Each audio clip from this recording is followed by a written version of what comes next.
हरिओम. पातंजली योगसूत्रे, योगदासांचे प्रवचन, साधनपाद, सूत्र क्रमांक 47. प्रयत्न शैथिल्य अनंत समापत्तीभ्याम. प्रयत्नात शैथिल्य आणि अनंताशी समापत्ती यामुळे आसन सिद्ध होते. सूत्र क्रमांक 46 मध्ये आसन स्थिर आणि सुखावं असावं असं सांगितलेलं आहे. या सूत्रात आसन स्थिर आणि सुखावह कसं करावं यासाठी 2 उपाय सांगितलेले आहेत. पहिला उपाय प्रयत्नपूर्वक शैथिल्य आणणे आणि दुसरा उपाय अनंताशी समापत्ती साधणे हा होय. प्रयत्न शैथिल्य. माणसाला जन्मतःच काये वाचे मने हालचाल करण्याची सवय असते. मातेच्या उदरात प्रवेश केल्यावर आत्मा जीव तयार करतो. याच क्षणापासून हालचाल करणे ही स्वाभाविक प्रवृत्ती तयार होते, सुरू होते. या शारीरिक हालचाली शारीरिक पंचकर्मे म्हणून प्रसिद्ध आहेत. उत्क्षेपण, शरीर किंवा अवयव वर उचलणे, फेकणे. अवक्षेपण, शरीर किंवा अवयव खाली करणे, फेकणे. गमन, शरीराची जागा बदलणे.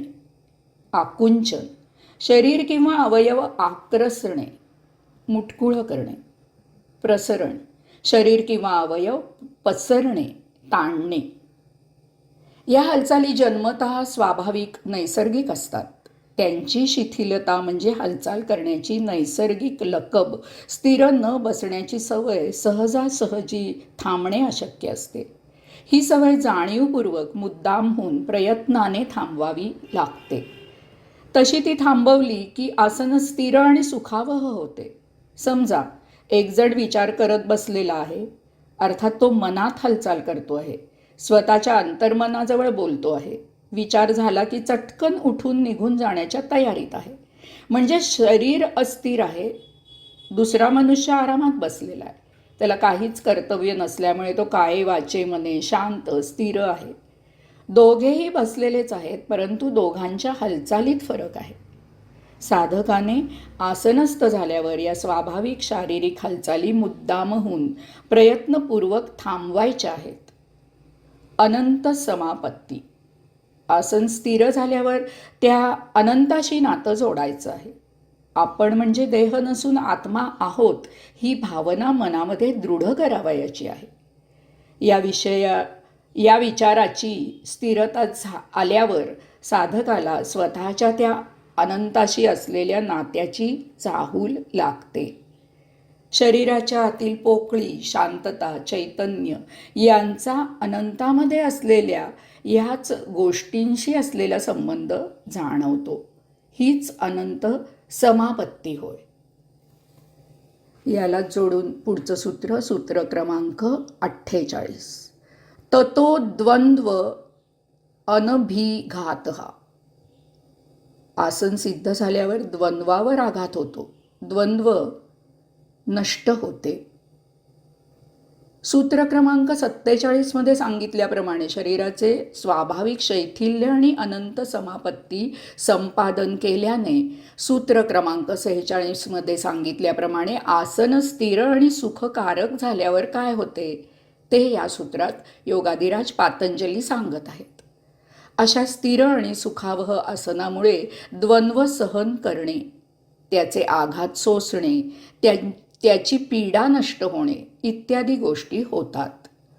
आसन स्थिर आणि सुखकारक झाल्यावर साहजिकच साधक एकचित्त होतो, तो एकाग्र होतो. त्याचे भान फक्त ध्यानधारणेवरच तदाकार होते. ध्यानात तो इतर गोष्टी विसरून जातो. त्याला इतर ज्या अनेक घटनांचा त्रास होत असतो तो त्रास साधकाला होईनासा होतो. ही द्वंद्व अनेक प्रकारची असू शकतात. त्या सर्वांचं निवारण होतं.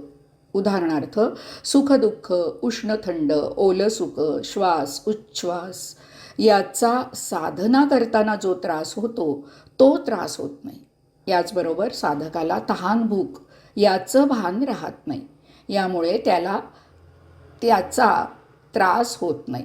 शारीरिक सुखदुःखांचे साधकाला क्लेश होत नाहीत. आसनात पायांना मुंग्या येणे, शरीराला खाज सुटणे, सर्दीमुळे शिंका येणे इत्यादीचा व्यत्यय साधनेत होत नाही. परंतु द्वंद्व याचा दुसरा जो अर्थ मानसिक द्वंद्व याचा त्रास साधकाला होत असतो. यासाठी द्वंद्व याचा वेगळा विचार करायला हवा. द्वंद्व म्हणजे दोन मतातील वाद, दोन प्रवृत्तीमधील झगडा. प्रत्येकाच्या मनात हा झगडा होतो. कोणतीही गोष्ट करावी की करू नये असा प्रश्न नेहमीच मनात उठत असतो. आपण करत असलेली कृती योग्य की अयोग्य याचा बाह्यमन आणि अंतर्मन यात झगडा चालू असतो. दोन्ही मनांची मते विरुद्ध टोकांची असतात. याचा साधकाला त्रास होत असतो. परंतु आसन स्थिर आणि सुखकारक झाल्यावर त्या आत्म्याशिवाय इतर विषय मनात येत नाहीत. मन आत्मा परमात्मा यांच्यात पूर्णपणे तदाकार होतो. तेथे अशा या मानसिक द्वंद्वाचे आघात पोहोचत नाहीत. कारण साधक शरीर संवेदना पार करून ध्यानावस्थेत गेलेला असतो. आत्मदर्शन आत्ममिलन यासाठी त्याची वाटचाल सुरू झालेली असते. आसनाला फार महत्त्व आहे. कारण आसनस्थ झाल्यावर परमात्म्याच्या शोधनाचा बाह्य प्रयत्न थांबतो, बाह्य प्रयास थांबतो. बाह्य प्रयास थांबला की अस्थिरता संपुष्टात येते. शरीराबरोबरच मानसिक स्थिरता येते. शरीर आणि मन एकाच वेळी स्थिर होते. यामुळे स्थिर गोष्टींचे दर्शन सुलभ होते. आपण चालत्या बसमध्ये किंवा धावत्या आगगाडीमध्ये बसल्यावर बाहेरील स्थिर वस्तू गोष्टी व्यवस्थित पाहू शकत नाही. त्या वस्तू स्थिर असूनही त्या पळत आहेत असा मिथ्या भास होतो. याचप्रमाणे आपले शरीर आणि मन स्थिर झाल्यावर आपणही स्थिर होतो. त्यामुळे स्थिर वस्तू गोष्टी आपण आता व्यवस्थित पाहू शकतो.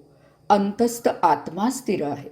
आता आसनस्थ झाल्यावर आपण अंतस्थ आत्म्यावर एकचित्त होऊ शकतो. स्थिरतेमुळे अमन अवस्था प्राप्त होणे सुलभ होते. या सर्वांचा योग्य परिणाम म्हणजे समाधी मार्गातील अडथळे दूर होतात आणि समाधी प्रसाद मिळणे सोपे जाते.